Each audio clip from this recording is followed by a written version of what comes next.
Hi friends, please subscribe to Amravati Media and press the bell icon for more latest updates. Gear మార్చిన జగన్ ఇక కేడర్తో నేరుగా మమేకం. YCP అధినేత మాజీ ముఖ్యమంత్రి వైఎస్ జగన్ ఎందుకు ఓటమి పాలు అయ్యామో గుర్తించారు. పార్టీని సొంతం అనుకుని తమ ప్రాణాలకు సైతం లెక్క చేయకుండా 2019 ఎన్నికలలో పనిచేసిన కార్యకర్తలు 2024 నాటికి పూర్తిగా గాలికి వదిలేశారు అన్నది బాగా ప్రచారంలో ఉంది. అందులో నిజం ఉందని వైసీపీ హైకమాండ్ కూడా భావిస్తోంది. అందుకే జగన్ కార్యకర్తలకు వైసీపీ 2.0 ప్రభుత్వంలో అత్యధిక ప్రాధాన్యత ఇస్తానని ఇప్పటిదాకా చెబుతూ వస్తున్నారు. ఇప్పుడు ఆయన నేరుగా ప్రతి నియోజకవర్గంలోని కార్యకర్తలతో భేటీ వేస్తారని ప్రచారం సాగుతోంది. అది ఎప్పుడు ఏంటి అన్నది తెలియదు, కానీ కార్యకర్తలతో అధినేత ముఖాముఖి సమావేశం అవుతారని అంటున్నారు.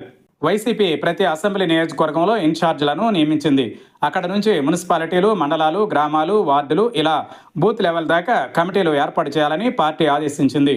ప్రస్తుతం ఆ ప్రక్రియ అయితే జోరుగా సాగుతోందని అంటున్నారు.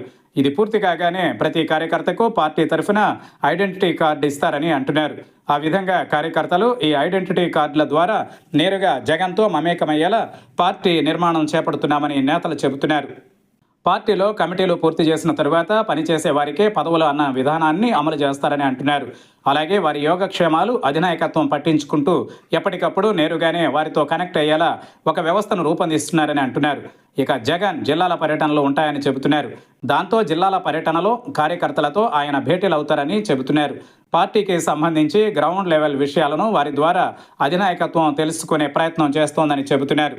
మొత్తం మీద చూస్తే ఈ తరహా మార్పు ఆహ్వానించదగినదే అనుకుంటున్నారు.